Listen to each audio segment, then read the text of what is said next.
Before we even talk about Yeah. this woman, can we just say iconic?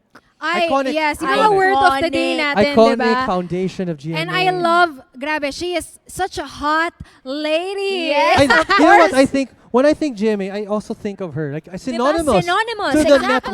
network. She bloomed in the network. Let's welcome Sania Lopez. Welcome to Hi, the Sparkle. Sir. Oh, Hi. wow! Oh my Hello. God! Amazing with that dress. Alam Look mo, at that. lagi kong inaabangan yung look mo, Sania. Ayan. Really? Yes, always! Thank you so much. Alam ko nagpasabog ka na kanina sa red carpet.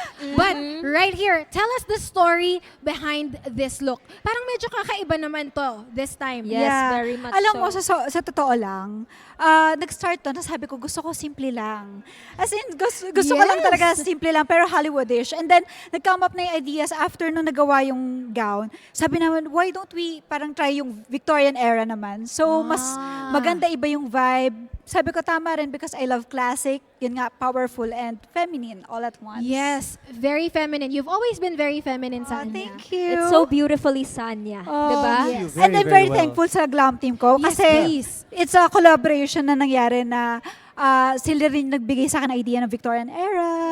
And then sila rin yung, of course, hi to my glam team, Yes, Mama go Drew ahead. Gallegues, hair by Eric Rahil. And of course, my designer, Van Bantiling. Hello, shout out. Kay Mami Yvonne Kame, hello.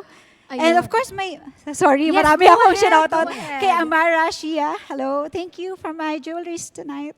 Thank you, Sania. And Sania, before we let you go, any iconic roles na sobrang minahal mo dito sa GMA? Grabe. Sobrang dami. Isa na dyan syempre yung kung saan ako nagsimula, Encantadia.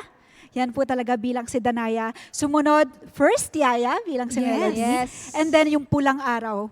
Yan po, sobrang bilang si Teresita, di ba? Iba rin yung bigat na ibigay nila. So, I'm very thankful talaga sa lahat ng mga proyektong binibigay sa akin ng GMA.